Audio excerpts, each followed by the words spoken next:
Nous sommes aujourd'hui à Philadelphie qui sera le point de départ de notre long périple au pays de l'oncle Sam.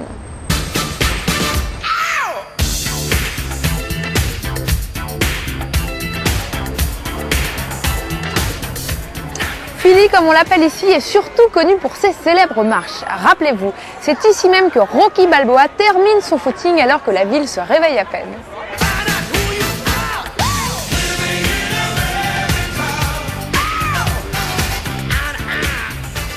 Mais ce que l'on sait moins, c'est que le monument qui se trouve juste derrière moi est le plus grand musée d'art de la ville. Aux États-Unis, Philadelphie fait figure d'exception culturelle. Vous allez tout de suite comprendre pourquoi.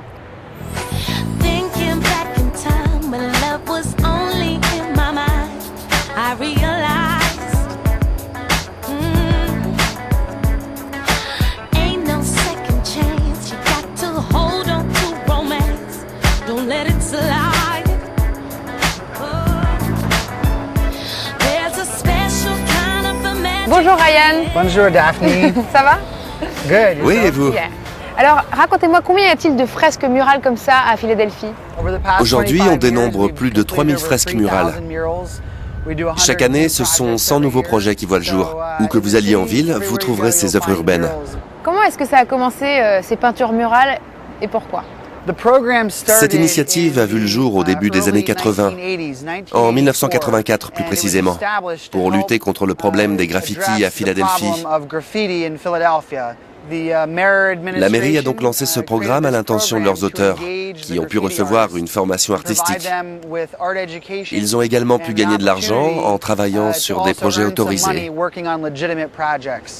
Est-ce que ces peintures murales, on les trouve uniquement dans le centre-ville de Philadelphie? Il y a des fresques un peu partout à Philadelphie. Comme elles ne sont pas toutes dans les endroits touristiques, nous organisons des visites guidées pour découvrir celles qui se trouvent dans les quartiers moins connus de la ville. Chaque semaine, on change le circuit. On couvre ainsi la plupart des secteurs de Philadelphie. Vous pouvez faire ces visites en voiture ou en bus. On propose également des visites à pied ou en train. Tout le monde peut y trouver son compte. Combien d'artistes différents ont participé à cette fresque, par exemple? Et combien de temps ça prend? Cette fresque a été réalisée par 2 artistes et 5 assistants. Ils ont dû mettre 4 ou 5 semaines pour la terminer. C'est le temps nécessaire pour peindre une œuvre de cette taille. Merci beaucoup pour toutes ces explications. Merci. À bientôt. Faire le tour de toutes ces peintures murales du centre-ville m'a ouvert l'appétit. Alors ici, il y a un endroit incontournable pour manger sur le pouce. Je vous y emmène tout de suite. Le Reading Terminal Market est le plus vieux marché couvert des États-Unis. Ici, rien n'a changé depuis 1892. Allons découvrir l'endroit.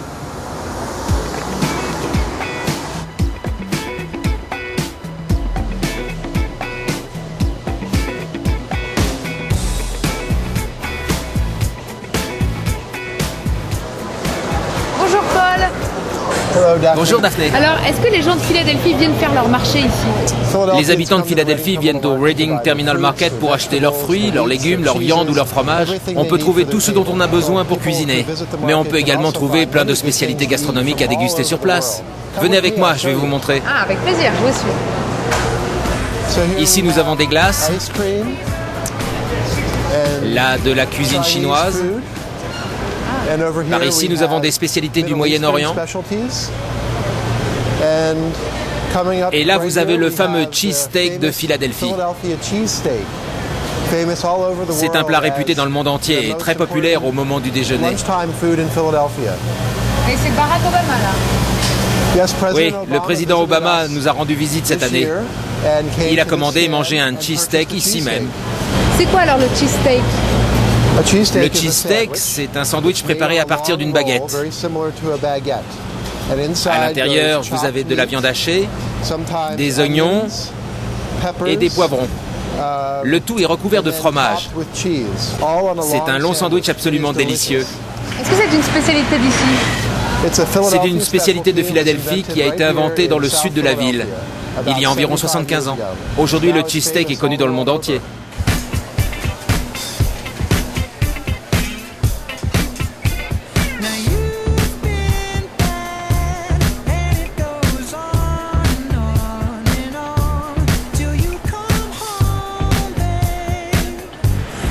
sandwich est très bon, mais il est un peu consistant pour moi. Je vais vous emmener dans un autre endroit dans la ville où ils le préparent complètement différemment. Suivez-moi. Nous sommes dans le quartier chic de Philadelphie, à 2 pas du meilleur restaurant de Pennsylvanie, le R2L. Bien sûr, moi j'ai rendez-vous avec son chef. Ici, c'est une véritable star.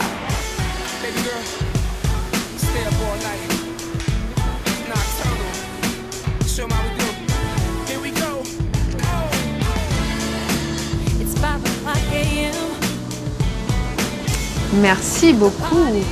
Waouh. Voilà. Quel type de cuisine servez-vous ici? Comme vous le voyez là, on sert des plats traditionnels légèrement revisités. On s'inspire des fondamentaux qui font partie de notre patrimoine culinaire pour préparer des plats un peu différents. Ici, on aime s'amuser avec la cuisine américaine. Et à part le cheesesteak, est-ce que vous avez une autre spécialité dans ce restaurant? Une autre de nos spécialités, c'est le sandwich au homard. On mélange du homard braisé avec de la mayonnaise et des condiments. Le tout est servi dans un petit pain viennois. Je suis sûr que vous allez adorer.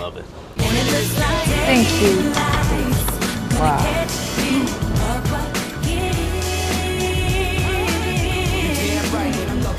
C'est succulent. D'où vient votre homard? Je fais venir mon homard du Maine. C'est là qu'on trouve le meilleur des États-Unis. Merci d'être venu, mais je dois vraiment retourner en cuisine maintenant. Merci pour tout en tout cas. Tout le plaisir était pour moi. Dans le documentaire qui va suivre, le comédien anglais Stephen Fry a eu la chance, comme moi, de goûter à du homard fraîchement pêché. Et c'est normal, car c'est dans le Maine que commence son périple américain au volant de son taxi londonien. Je vous laisse en sa compagnie et on se retrouve juste après.